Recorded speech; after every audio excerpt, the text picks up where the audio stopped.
ദിവ്യാത്മാക്കൾക്കെല്ലാം വിനീതമായ നമസ്കാരം.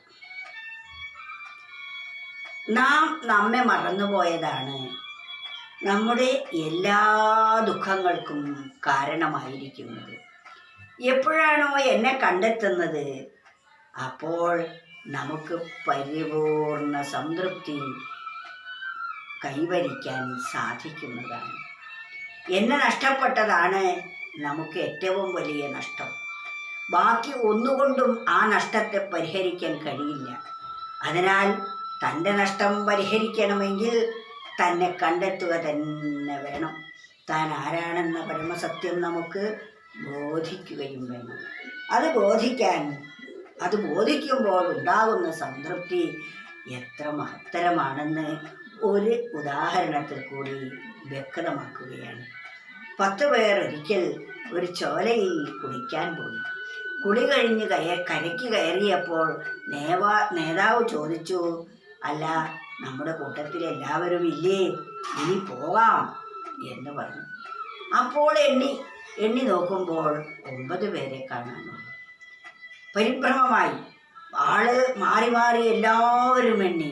അപ്പോഴും 9 ആൾ മാത്രമേ ഉള്ളൂ. എല്ലാവരും കൂട്ടക്കരച്ചിലായി. നേതാവ് വന്നെണ്ണി. അപ്പോഴും 9 പേർ മാത്രം. ആരാണ് പോയത് എന്ന് അവർക്കറിയാൻ കഴിയുന്നുമില്ല. അതുകൊണ്ടാണ് ദുഃഖത്തിന് കാരണം. അങ്ങനെ ഇരിക്കുമ്പോൾ വേറെ ഒരു വഴിപോക്കൻ വന്നു.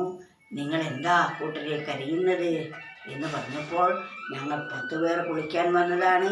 ഇപ്പോഴിതാ കരയ്ക്ക് കയറിയപ്പോൾ 9 ആളേ ഉള്ളൂ എന്ന് പറഞ്ഞു.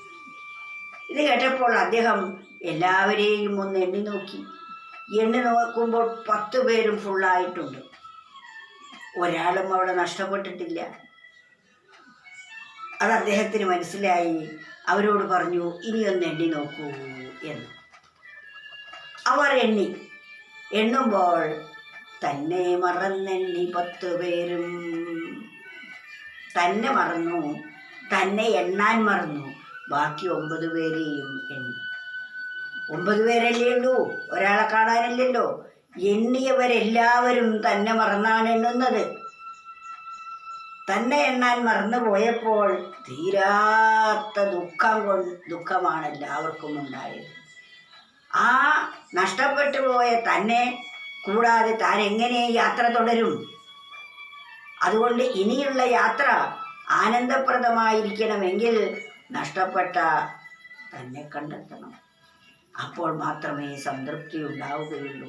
അപ്പോഴാണ് ആ പുതിയതായി വന്നയാൾ പറഞ്ഞത്, നിങ്ങൾ എണ്ണിയത് തന്നെ മറന്നാണ്, തന്നെ മറന്നെന്നും 10 പേരും എന്നാണ്. അതിനാൽ ഇവിടെ പറയുന്നു, 10ാമനുണ്ടതു താനെന്നറിയുമ്പോൾ ഒട്ടൊന്നുമല്ല ആത്മസംതൃപ്തിയോർക്കണം. എണ്ണുന്നയാളെ എണ്ണാതെ എണ്ണിയിടുകിൽ എണ്ണത്തിലൊന്നു കുറവു തന്നെപ്പോഴും. ഇവിടെ എന്താ സംഭവിച്ചത്? 10ാമനുണ്ടതു താനെന്നറിയുകിൽ ഒട്ടൊന്നുമല്ല ആത്മസംതൃപ്തിയോർക്കണം. 10ാമനുണ്ട്, അത് താനാണ് എന്നറിയുമ്പോൾ ഇത്തിരിയൊന്നുമല്ല സന്തോഷമുണ്ടാവുക. ആ സന്തോഷം നമുക്കുണ്ടാവണമെങ്കിൽ 11ാമത് മറ്റൊരാൾ വന്നിട്ട് നമുക്ക് എണ്ണിക്കാട്ടിത്തരണം. നമ്മളെല്ലാവരും തന്നെ മറന്നിയോ 10 പേരും തന്നെ മറന്നെണ്ണിയപ്പോൾ 9 ആളേ ഉള്ളൂ. തന്നെ മറന്നെണ്ണി എണ്ണം പിഴയ്ക്കുകിൽ ജന്മം പിഴച്ചെന്നു സാരം. തന്നെ എണ്ണാതെ എണ്ണം പിഴച്ചാൽ എപ്പോഴും എണ്ണത്തിലൊന്ന് കുറവ് തന്നെ. ആ കുറവാണിവിടെ പിഴച്ചു എന്ന് പറയുന്നത്. അപ്പോൾ അവരുടെ ജന്മവും സഫലമാവില്ല. തീരാത്ത വ്യഥയായിരിക്കും തന്നെ കണ്ടെത്തുന്നത് വരെ. 10ാമനുണ്ടത് താനെന്നറിയുകിൽ, 10ാമത്തൊരാളുണ്ട്. അതാരാണ്? താൻ തന്നെയാണ്. താൻ ഇവിടെയുണ്ട്. താൻ ഒരിക്കലും നഷ്ടപ്പെട്ടിട്ടില്ല. നഷ്ടപ്പെട്ടത് താനാണ് എന്ന അറിവും ഇല്ല. ഒരാളെ കാണാനില്ലാത്തതിനാൽ പെരുങ്കരച്ചിലായി. അതാണ് പത്താമനുണ്ടതു താനെന്നറിയുകിൽ ഒട്ടൊന്നുമല്ല ആത്മസംതൃപ്തി ഓർക്കണം. അത് താനാണ്, തന്നെ കണ്ടെത്തിയല്ലോ എന്ന ആ അവസ്ഥയിലെത്തിയപ്പോൾ ആത്മസംതൃപ്തി ഇത്തിരിയൊന്നുമല്ല. എണ്ണുന്നയാളെ എണ്ണാതെ എണ്ണിയിടുകിൽ, എണ്ണുന്നയാളെ എണ്ണാതെ എണ്ണുകയാണെങ്കിൽ എണ്ണത്തിലൊന്നും കുറവ് തന്നെപ്പോഴും. എണ്ണുന്നയാളെ എണ്ണാതെ എണ്ണുകയാണെങ്കിൽ എണ്ണത്തിൽ ഒന്നെപ്പോഴും കുറവ് തന്നെയാണ്. ആ കുറവ് വാസ്തവത്തിൽ ആരാ? ഞാൻ തന്നെയാണ്. എന്നെയാണ് മറന്നിരിക്കുന്നത്. നമ്മളെല്ലാവരും നമ്മെ ഇരിക്കുന്നു. നമ്മൾ ആരെന്ന പരമസത്യം മറന്നുപോയിരിക്കുന്നു. നമ്മൾ ദേഹമാണെന്ന് തെറ്റിദ്ധരിച്ചിരിക്കുന്നു. ഈ തെറ്റിദ്ധാരണ നാം തിരുത്തണം. അതിനാണ് അവിടെ 11ാമത്തെ ഒരാൾ വന്നു എന്ന് പറഞ്ഞ ഗുരു. കാരണം എല്ലാം അറിയുന്ന ഒരാളാണ് അവിടെ വന്നിരിക്കുന്നത്. അദ്ദേഹം എണ്ണി നോക്കിയപ്പോൾ 10 പേരുമുണ്ട്. അവരോട് എണ്ണാൻ പറഞ്ഞു അവരെങ്ങനെയാണ് എണ്ണിയത് എന്ന്. അപ്പോൾ അവർ എണ്ണിയ രീതി എങ്ങനെ? തന്നെ മറന്നെണ്ണും 10 പേരും. 10 പേരും തന്നെ മറന്നെണ്ണി. അപ്പോഴൊക്കെ 9 എണ്ണം മാത്രമേ കാണുകയുള്ളൂ.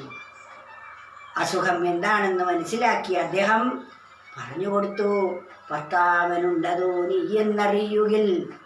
പത്താമനായിരിക്കുന്നത് നീ തന്നെയാണ്. നീ നഷ്ടപ്പെട്ടിട്ടില്ല. നിന്നെ നഷ്ടപ്പെട്ടു എന്ന നിന്റെ തോന്നലാണ്. നഷ്ടപ്പെട്ടു എന്ന് കരയുമ്പോഴും നീ അവിടെ തന്നെയുണ്ട്, എവിടേക്കും പോയിട്ടില്ല. പക്ഷേ അറിയാത്തതാണ് കാരണം. താനാണ് ആ 10ാമത്തത് എന്ന സത്യം അറിയാത്തതാണ് എല്ലാ ദുഃഖത്തിനും കാരണം. താൻ അറിയുന്നില്ലെങ്കിലും താൻ അപ്പോഴും അവിടെയുണ്ട്. പക്ഷേ തന്നെ മറന്നുപോയി. അതാണ് നമ്മളൊക്കെ നമ്മളെ മറന്നുപോയി. ആ നമ്മളെ ഒന്ന് ഓർമ്മിപ്പിക്കുക എന്നതാണ് ആത്മീയത എന്ന് പറയുന്നത്. തന്നെ മറക്കലാണ് ഭൗതികം എന്ന് പറയുന്നത്. യഥാർത്ഥത്തിലുള്ള തന്നെ മറന്ന് താൻ ഈ ദേഹമാണ് എന്ന് ധരിച്ചു. അപ്പോൾ താൻ പരിപൂർണനാണ് എന്ന് തെറ്റിദ്ധരിച്ചു. തനിക്ക് 100,000 പോരായ്മകൾ, എത്ര കിട്ടിയാലും സംതൃപ്തി പോരാ, ഇവിടെ മതി എന്ന അവസ്ഥയില്ല തന്നെ. എന്നാൽ അത് താനാണ്. തന്നെ കണ്ടെത്തി കഴിയുമ്പോൾ താൻ പരിപൂർണമായിരിക്കുന്ന പരമാത്മസ്വരൂപമാണെന്ന് സത്യം ബോധിക്കുന്നു.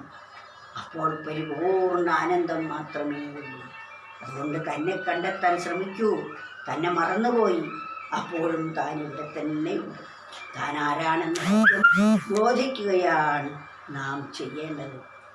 പത്താമനുണ്ടതു താനെന്നറിയുകിൽ ഒട്ടൊന്നുമല്ല ആത്മസംതൃപ്തി ഓർക്കണം. എണ്ണുന്നയാളെ എണ്ണാതെ എണ്ണിയിടുകിൽ എണ്ണത്തിലൊന്നും കുറവ് താനെപ്പോഴും.